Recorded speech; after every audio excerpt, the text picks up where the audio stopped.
ఈరోజు ఈ భద్రాద్రి రాముడు సన్నిధిలో తెలంగాణ బిడ్డల గుండె చప్పుడు ఏదైతే వారి చిరకాల స్వప్నం ఒక ఇల్లు కట్టుకోవాలి అని ఈ కార్యక్రమాన్ని లాంచ్ చేయడానికి ఇక్కడికి విచ్చేసిన మనందరి అభిమాన నాయకులు మన ముఖ్యమంత్రి వర్యులు పెద్దలు రేవంత్ రెడ్డి గారికి వేదిక మీద ఉన్న సహచర మంత్రివర్యులు ఉన్నారు, అదే రకంగా సహచర ఎమ్మెల్యేలే ఉన్నారు, డిప్యూటీ సీఎం గారు ఉన్నారు, ఇంకా చాలా మంది కార్పొరేషన్ చైర్మన్లు, ఇంకా ఇతరత్రి అధికారులు, ఈ కార్యక్రమానికి హాజరైన నా ఆడబిడ్డలు, అన్నదమ్ములు, మీడియా మిత్రులు అందరికీ మనస్ఫూర్తిగా శిరస్సు వంచి పేరు పేరిన హృదయపూర్వక నమస్కారాలు, అభినందనలు. సాధించుకున్న తెలంగాణ 10 సంవత్సరాలు ఆనాటి ముఖ్యమంత్రి కానీ ఆనాడు కేబినెట్లో ఉన్న మంత్రులు కానీ వాగ్దానాలు చేయటమే తప్ప ఆచరణలో పెట్టింది ఎంత అనేది ఒక్కసారి మీకు ఇళ్ళు ఇస్తానని చెప్పిన ఇళ్లలో ప్రతి నియోజకవర్గంలో ఎన్ని ఇళ్ళు ఇచ్చారో ఒక్కసారి మీరే ఆత్మ పరిశీలన చేసుకోవాలి. ఆనాడు ఇందిరమ్మ రాజ్యం ఉన్నప్పుడు ఉమ్మడి ఆంధ్రప్రదేశ్లో సుమారు 38 లక్షల ఇళ్ళు ఇందిరమ్మ ఇళ్ళు ఇస్తే కేవలం తెలంగాణ రాష్ట్రంలో సుమారు 17 లక్షల ఇళ్ళు కట్టించిన ఘనత ఆనాటి ప్రభుత్వం ఇందిరమ్మ రాజ్యానిది.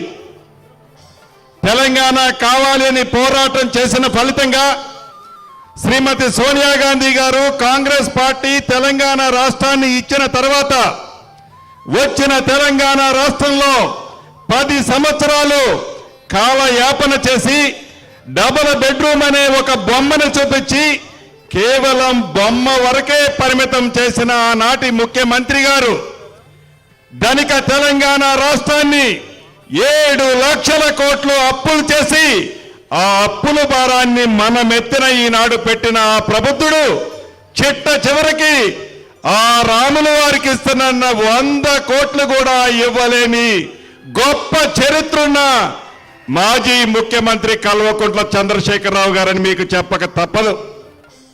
ఈనాడు ఈ గడిచిన 3 నెలలలో చిత్తశుద్ధితో ఈ ప్రభుత్వం ఎలా పనిచేస్తుందో మీకు తెలియంది కాదు. ఇంతకు ముందు మా సహచర మంత్రులందరూ చెప్పారు. గడిచిన 3 నెలలలో ఆనాడు అభయహస్తం ద్వారా 6 గ్యారెంటీలు ఇస్తానని చెప్పి శ్రీమతి సోనియా గాంధీ గారు, రాహుల్ గాంధీ గారు, ఖర్గే గారు, ప్రియాంక గాంధీ గారు చెప్పిన మాట ప్రకారం మనందరి నాయకులు గౌరవ ముఖ్యమంత్రి గారు ప్రమాణ స్వీకారం చేసిన 48 గంటల్లోనే 2 కార్యక్రమాలను మీ గుమ్మానికి చేర్చిన ప్రభుత్వం మీ ప్రభుత్వం, ఇందిరమ్మ ప్రభుత్వం.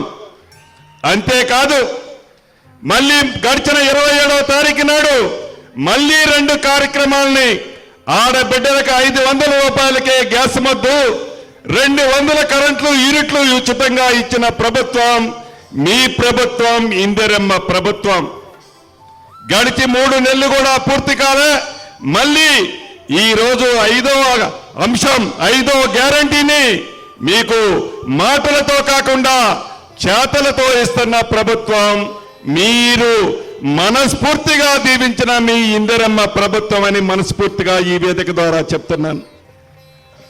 ఈ ప్రభుత్వం యొక్క లక్ష్యం, ఈ ప్రభుత్వం యొక్క చిత్తశుద్ధి గౌరవ ముఖ్యమంత్రి గారు కానీ, కేబినెట్ మంత్రులు కానీ, అధికార పార్టీ ఎమ్మెల్యేలు కానీ నిత్యము మీతోనే ఉండి ఈ ప్రభుత్వం యొక్క ఆలోచన మీ ఆలోచనగా, మీ ఆలోచనలకు అనుగుణంగా ఈ పరిపాలన అందిస్తున్నదన్నది కూడా మీకు తెలియంది కాదు. గత ప్రభుత్వంలో డబుల్ బెడ్రూమ్లు ఇస్తా ప్రభుత్వం ఆనాడు డబుల్ బెడ్రూమ్లు ఏవైతే స్టార్ట్ చేశారో వాటిని కంప్లీట్ చేస్తూ ఈనాడు ప్రతి నియోజకవర్గానికి 3500 ఇళ్లు ఇచ్చే కార్యక్రమాన్ని 5 లక్షల రూపాయలతో, గిరిజనులకి దళితులకైతే 6 లక్షల రూపాయలు ఇచ్చే కార్యక్రమాన్ని ఈ ప్రభుత్వం ఈనాడు చేపట్టింది. వేదిక మీద ఉన్న మా అందరికీ తెలుసు, వేదిక ముందున్న మీకు కూడా తెలుసు, 7 లక్షల కోట్ల అప్పుందన్నా ఈ కార్యక్రమాలన్నీ మీరు ఎలా చేయాలి, ఎలా చేద్దామని మొదలుపెట్టారు అని మీ మనసులో ఒక ఆలోచన ఉండొచ్చు. గౌరవ ముఖ్యమంత్రి గారికి మనసుంది, మనసుంటే మార్గం అనేది తప్పకుండా దొరుకుద్ది. ఆ శ్రీరామచంద్రుడు దీవెనలు ఈ ప్రభుత్వానికి, ఈ ప్రభుత్వంతో పాటు వేలాది లక్షలాది కోట్లాది తెలంగాణ ప్రజల మీద ఉంది. ఈ ప్రభుత్వం చెప్పిన ప్రతి కార్యక్రమాన్ని మీ ఇంటికి చేర్చబోతుంది. ఈ ఇళ్ళు ఏవైతే ఉన్నాయో ప్రతి ఇంటికి స్థలము ఎవరికైతే ఉందో మొదటి విడతగా స్థలము ఉన్న వారికి ప్రతి గ్రామంలో అతి పేదవాళ్ళకి పార్టీలకు అతీతంగా అతి పేదవాళ్లకు మీ గ్రామంలో గ్రామ సభలు పెట్టి మీరు ఎస్ అన్న తర్వాతనే ఆ ఇల్లు ఆ గ్రామంలో ఇవ్వబడతాయని కూడా ఈ వేదిక మీద నుంచి మీకు తెలియజేస్తున్నాను. గత ప్రభుత్వం లాగా వాళ్ళ పింక్ షర్ట్ తొడుక్కున్న వాళ్ళకో వాళ్ళ తొత్తులకో వాళ్ళకి నాలంటే నడిచే వాళ్ళకే కాదు, పేదవాళ్లలో అతి పేదవాళ్ళకి ఇందిరమ్మ రాజ్యంలో న్యాయం చేయాలన్నదే ఆలోచన. ఇది ప్రజల ప్రభుత్వం, ప్రజా ప్రభుత్వం, మీ ప్రభుత్వం. కాబట్టి అదే రకంగా ఇంకా నియమ నిబంధనలన్నీ తప్పకుండా ఆల్రెడీ ముఖ్యమంత్రి గారు జీవో సైన్ చేశారు. అతి కొద్ది రోజుల్లో మీకు ఆ ఫలితాలు అందబోతున్నాయి. రెండో విషయం, ఆనాడు ఇందిరమ్మ రాజ్యంలో తెలంగాణ రాష్ట్రంలో సుమారు 11 లక్షల ఇళ్ళు ఇందిరమ్మ ఇళ్ళు కట్టిన ఘనత ఆనాటి ప్రభుత్వం ఇందిరమ్మ ప్రభుత్వానిది.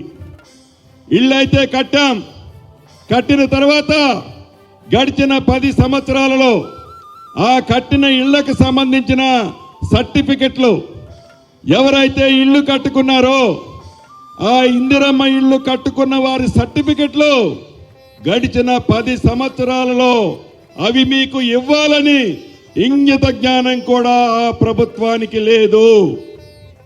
గౌరవ ముఖ్యమంత్రి గారితో కేబినెట్ లో చర్చించినప్పుడు తప్పకుండా అన్న వాళ్ళ ఆస్తికి సంబంధించిన సర్టిఫికెట్ వాళ్ళకి ఇవ్వాల్సిన అవసరం ఉంది.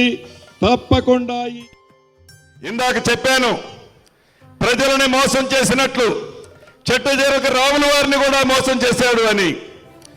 ఈ భద్రాద్రి రాముల వారి సన్నదికి గౌరవ ముఖ్యమంత్రి గారు వచ్చారు అంటే తప్పకుండా రామ భక్తులందరూ కోరుకుంటారు, రాముల వారికి ముఖ్యమంత్రి గారు హామీలు ఇస్తారు అని.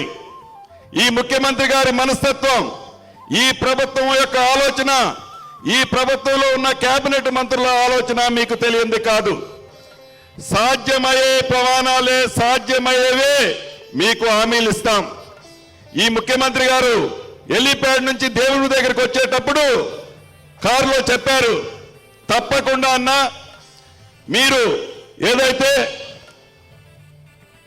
దేవాదాయ శాఖ మంత్రి గారితో పాటు ఈ జిల్లా మంత్రులు ముగ్గురు కూర్చొని ఒక నివేదిక తయారు చేసి, సాధ్యమయ్యే నివేదికను తయారు చేసి అది 100 కోట్ల, 150 కోట్ల, 200 కోట్ల, దేవుడు దగ్గర డబ్బులకి ఇబ్బంది లేదు. కానీ ప్రకటించడానికి ముందు సాధ్యాసాధ్యాలు పరిశీలించి ఎంత డబ్బైనా కూడా ఇద్దామన్నా అని కారులో ముఖ్యమంత్రి గారు చెప్పారు. ఈ వేదిక ద్వారా మీకు అది తెలియజేస్తున్నాను. ఇక 4వ విషయం, ఇది గిరిజన ప్రాంతం. ఈ గిరిజన ప్రాంతంలో పోడు భూములకి ఆనాడు ఇందిరమ్మ రాజ్యంలో చాలా మందికి పోడు భూములు ఇచ్చాం. ఇంకా కొద్ది మందికి గత ప్రభుత్వంలో కొద్దిగా ఇచ్చారు. ఇంకా అర్హులైన వాళ్ళు చాలా మంది ఉన్నారు. వారికి పోడు భూములు పట్టాలు ఇవ్వాల్సిన అవసరం ఉంది. తప్పకుండా ఈ ప్రభుత్వం ఆ పట్టాలతో పరిశీలిస్తూ ఏదైతే గతంలో పట్టాలు ఇచ్చారో, ఏవైతే వ్యవసాయానికి అనుకూలమైన భూములు ఉన్నాయో ఆ భూముల్ని సాగు చేసుకోవటం కోసం, ఆ భూముల్ని సేద్యం చేయటం కోసం నీరు కావాలి. ఆ నీటికి సంబంధించిన బోర్లేసే విషయంలో తప్పకుండా ముఖ్యమంత్రి గారితో చర్చించాం. అధికారులకు కూడా అతి కొద్ది రోజుల్లో ఆదేశాలు ఇవ్వబోతున్నారు. దాని ప్రకారం సాధ్యమైనంత వరకు పోడు భూములు పట్టా ఉన్న వాళ్ళకి ఈ ప్రభుత్వం నీళ్ళిచ్చే కార్యక్రమం అంటే బోర్లు ఎంచుకునే కార్యక్రమాన్ని చేపట్టుద్దని కూడా ఈ వేదిక ద్వారా మీకు తెలియజేస్తూ, ఇంత మంచి కార్యక్రమానికి ఈ జిల్లా ప్రజలు పుణ్యం ఏదైతే ఆ రాముల వారి సన్నిధిలో ఇంత మంచి కార్యక్రమాన్ని ఏర్పాటు చేస్తే ఆహ్వానించగానే వచ్చిన మిగతా మిత్రులందరికీ మనస్ఫూర్తిగా కృతజ్ఞతలు అభినందనలు తెలుపుతూ, ఇది మీ ప్రభుత్వం, ఇది ఇందిరమ్మ ప్రభుత్వం, మాటిస్తే తప్పే ప్రభుత్వం కాదు.